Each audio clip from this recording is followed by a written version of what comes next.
Hi guys, in this video I will show you 10 the most essential tools that you need as a beginner in sewing. Stay tuned and you will learn a lot of things. So let's start with the thread. I think this is the most basic thing you need when you start sewing. And here I have different types of threads. Let's start with this big one. This is normally for lock machine, and if you are a beginner you don't really need it. It's really like you can use this bobbin for a really long time, but it's not for this ordinary sewing machine. This is for lock machine, so I don't think you will need them. And here I have different types of just standard threads. I have several Gutermann threads. They are more expensive, I think, in the Netherlands, where I live the price is about like 350 for every thread, and they have really good quality. So some of the threads I don't like, I will tell you about this later, but this one is really good quality, and you will have no problems with this at all. And look, I also have this one. It's a bit different. It's also Gutermann, but it's thicker, and this is the thread specifically for jeans. So if you look at your jeans, you will see that it's normally yellow or white thread, like the top stitch, and this is different threads. We use it only when we work with jeans or something similar. So they have this option too, and this is just, I don't know what is the brand, just a standard thread. And this one I don't really, again, no brand here, but this one I don't like. I think it's like very cotton, and it's sometimes breaks, and with my basic machines that I use at my school, it breaks a lot. So I do not recommend you to buy very like cotton threads, because normally they add some polyester inside to make it stronger. So this one I don't like, and I promise myself never buy them again. But this one is fine. The Gutermann is very good option if you want to like start sewing. It will, like, you will have no problems at all with them. Next I want to talk about scissors. Of course we need them, and there are different types of them. Some of them specifically for fabric. So for example, this one, it's not very expensive, just bought it in a local store. So they normally like big and long. This one is also for fabric. I like them more than this option. They're a bit more expensive and more sharp, so they still stay sharp longer than these ones. And I have this option. You maybe never saw them again, but they have completely different shape like this. So when you cut fabric, I'm going to do this now, you have this kind of edge. So you can use these scissors instead of zigzag. When you cut it like this, the edge will stay unraveled, and basically this is not used very often, but one of the options how to finish the edge. So you just cut it off like this, but we don't use it very often. About scissors, I hope you know that you have to use scissors for fabric only with fabric. So the idea is that we're trying to make sure they stay sharp as long as possible. And when you cut fabric, it's fine, but when you cut like something else like paper, they become very fast not sharp.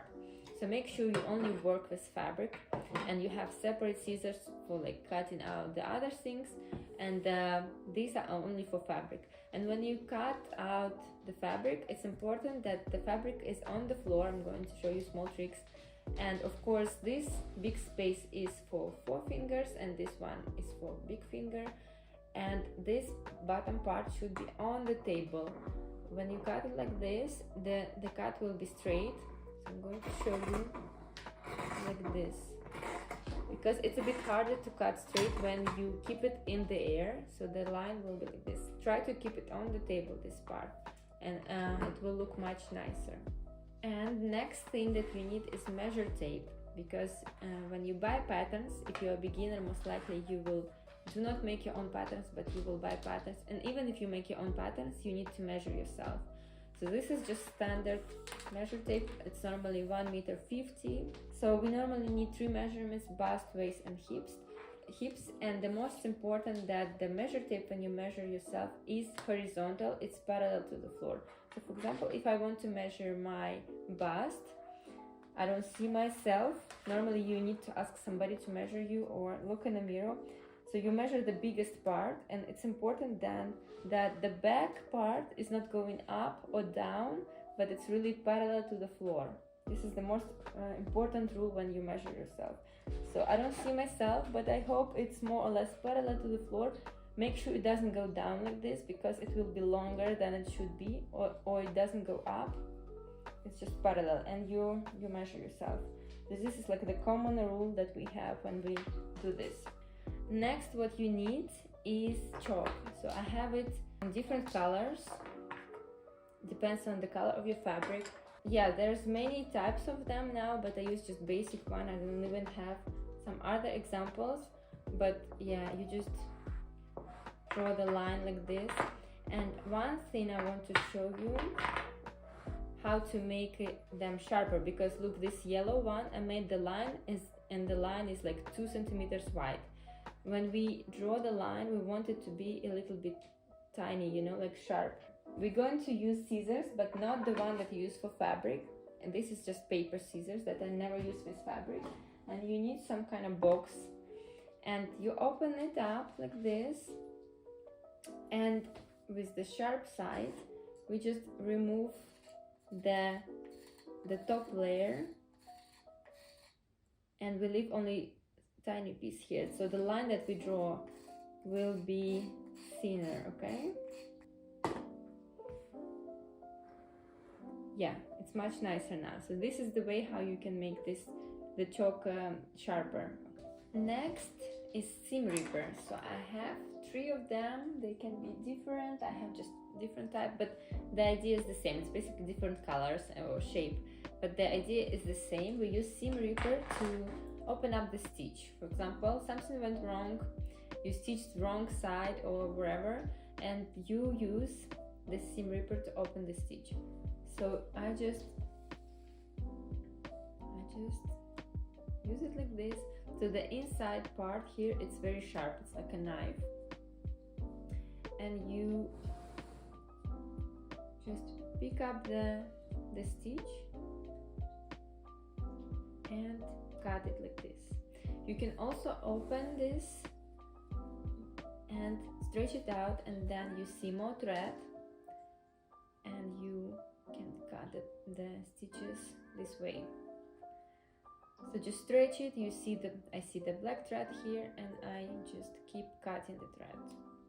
This is the way how we use seam ripper. So you will definitely need it if you're a beginner. It happens, like something goes wrong even with like professionals, so you definitely need it. Next, what you need, bobbins. They're basically very the same everywhere. This is, for example, metal one, this is plastic, but the idea is the same.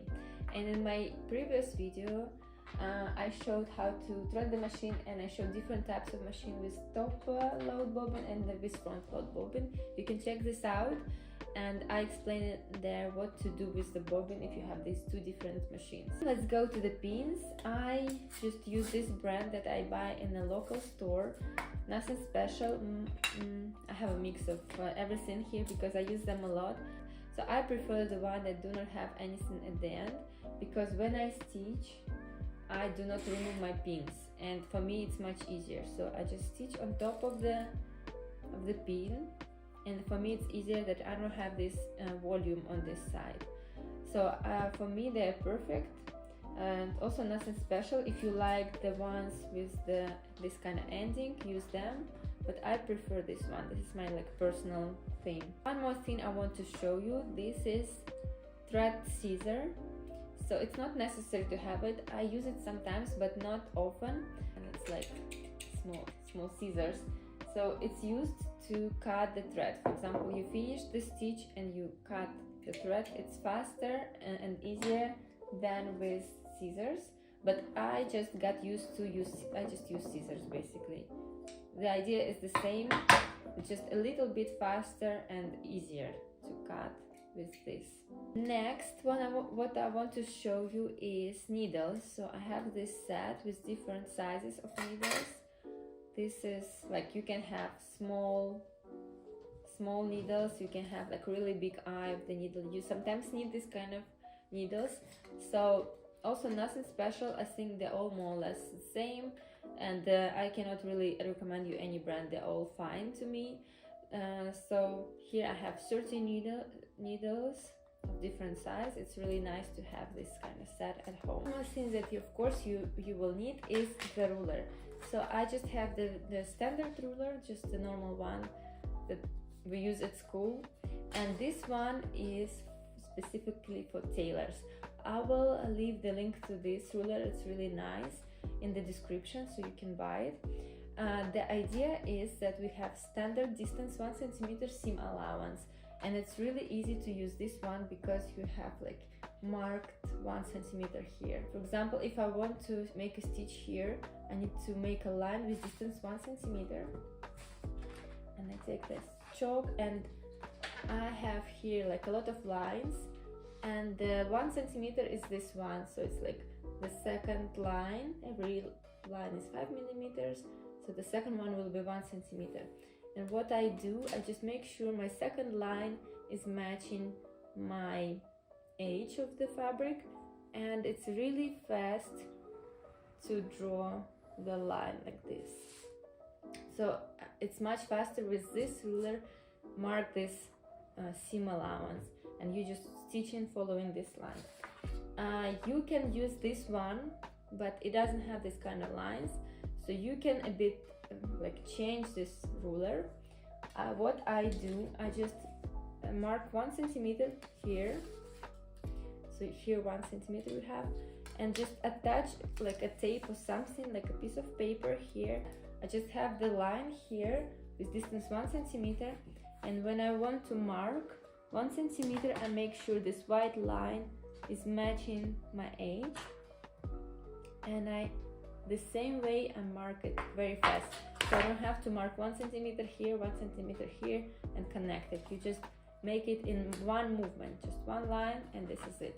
So if you want, you can just buy the simple ruler and mark for yourself 1 centimeter like this.